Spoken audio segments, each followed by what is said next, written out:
So let me guess, if you're leading people, what's really keeping you up at night isn't your strategy, it's not your finances, it's your team issues, right? I talk to so many leaders who struggle with their staff, and I've been there.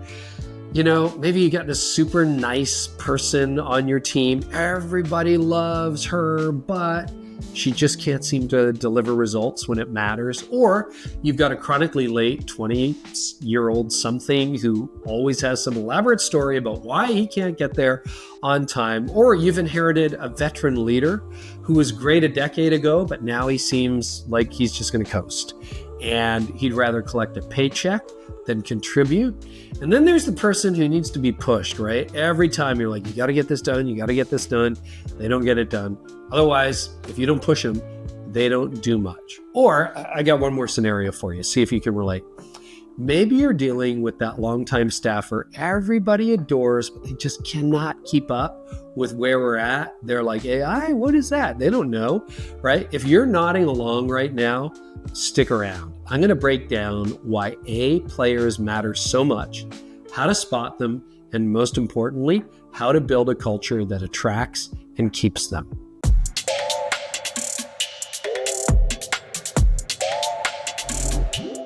A players versus B players. I want to help you spot the difference. Now, I have had personal experiences leading teams with A players, B players, and C players. I'm going to define those in a minute, okay? We're not going to worry about C players because basically you don't keep them around anyway. If somebody's really terrible at something, you probably got rid of them. But the hardest thing to differentiate is the difference between A players and B players. So, why A players? Well, to quote Netflix culture, I'm going to be borrowing a lot of ideas from Netflix culture. A great workplace is stunning colleagues. Okay, did you know, for example, that A players can be up to 10 times more productive than average performers? And you're like, really? Okay, think about this. Maybe you worked in a company or a church, or maybe you've got somebody like this now, and you know if they left, you would have to hire 3 people to replace them. Chances are you've got an A player, okay? Yeah, and Netflix would say in the engineering world, they can be 10x more productive than the average performers. That is not a typo or a misspeak. So their philosophy is simply this at Netflix: a smaller team of exceptional talent will absolutely smoke a larger team of average performers every single time. So question becomes, what difference do A players make to you? Well, let me explain, because I've worked with A players, and I can tell you, if you've got a team full of A players, you're going to spend way less time managing and more time actually leading. In fact, if you've got real A players, they're probably going to start leading you. Second thing, problems get solved before you're even aware of them. You didn't even know that there was a problem over in this department. Already solved, you find out about the solution. Third thing A players bring is innovation happens naturally because A players naturally get bored with the status quo. So they're always going to be like, hey, why don't we try it this way? And often this way works. This is one of my favorite things about A players. Fourth thing, you don't have to motivate them, okay? They drive themselves. You don't have to remind them, we work Fridays. You don't have to say that, okay? They're just going to do it. And your best people end up staying because they love working with stellar colleagues. So you can trust them to lead the mission forward. A players, I want to summarize this for you. They don't just meet expectations, they consistently blow past them. They come to you when they knock on your door, they come to you with solutions, not problems. Another thing they do, they take ownership without being asked. Another thing I've seen A players do is they elevate everyone around them. In other words, when you're around a very inspiring leader, what do? They inspire others. They see that, I think you've got that potential in you. You could do that. You could totally lead this way. So research actually shows that A players call out the best in others.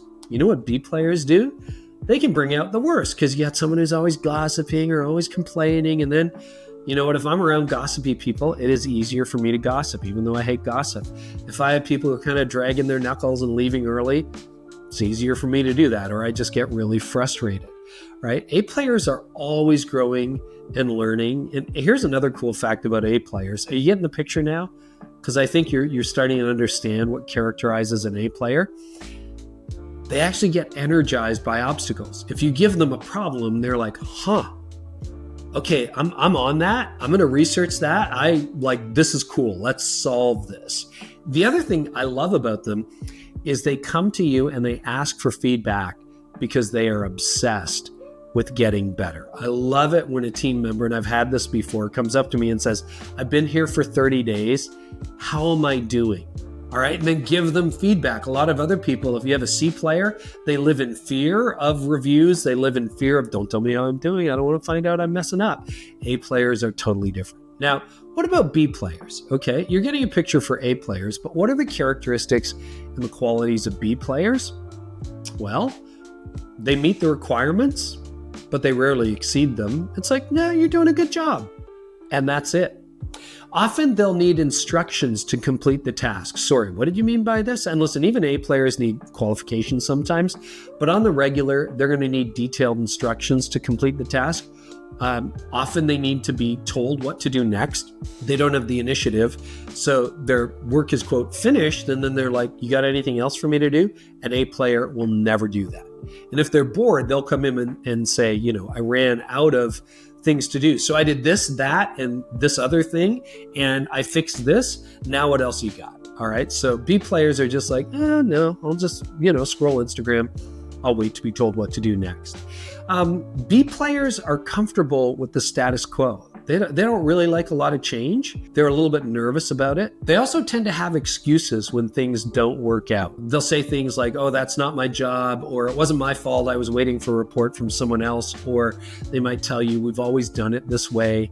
And then when you give them feedback, A players say thank you. Even if it's challenging, even if you're like, you know what, feel like you dropped the ball on that assignment, A player will be like, thank you, tell me more. B players get defensive when receiving feedback. They're kind of like, well, if you understood how hard this job was, or if you really understood, that's what a B player does. So Netflix has this brilliant concept that they call the keeper test. And every manager at Netflix regularly asks themselves, if this person wanted to leave, would I fight hard to keep them?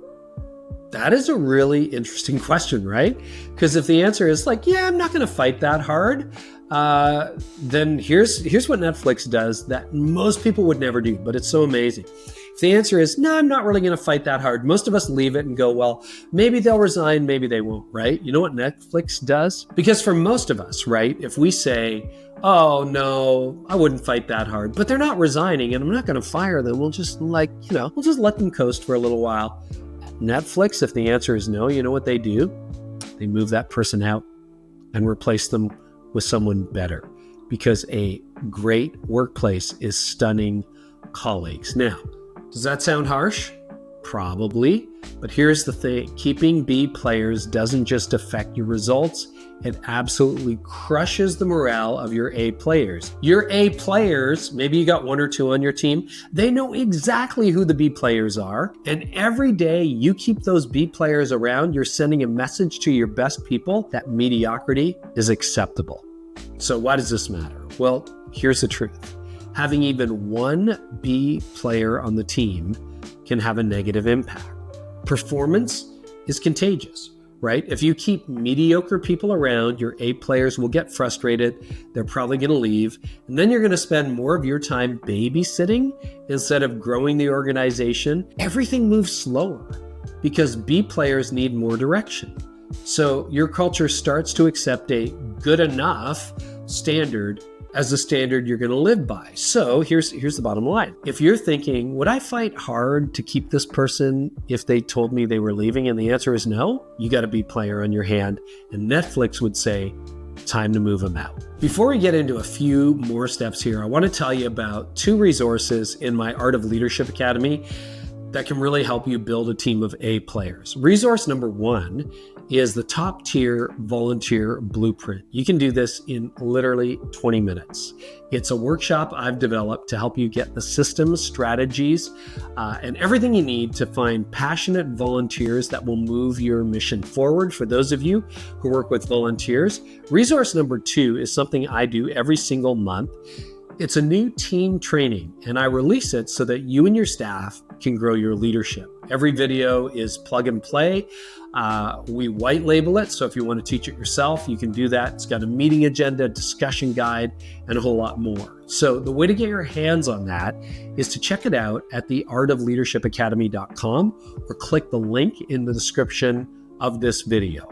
All right, a couple more concepts. Well, first, you got to get crystal clear on what an A player looks like. So the good news is you can hire for character and train for competency. Some of my best EAs had never been executive assistants before. I trained them, all right? They had the raw stuff, the attitude, the drive, the character, the core skill set. And so you can train. If you've got that, like I find it impossible to motivate an unmotivated person. And I think that's a character issue. Like if you're not a motivated person, it's going to be really hard for anybody to motivate. But if you find someone who's got the raw stuff, the attitude, the drive, and the skill set, then you can train them as long as you're clear on your cultural values. We got a few in our company like surprise and amaze and battle mediocrity. These are things that we can teach new team members. We set some goals, measure some KPIs, and then you know what? A players rise to the occasion. They love it. You don't have to micromanage them.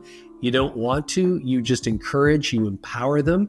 And then this is really important, particularly in the nonprofit world. You need to pay top performers what they're actually worth, not just what the position typically pays. So you're going to have to reward them at a higher level. Now, remember, you might, well, you don't understand, we're charity, blah, blah. I know, but if you need 10 B players, you might only need 4 A players, so you can play people better. Finally, you got to be willing to make the tough calls.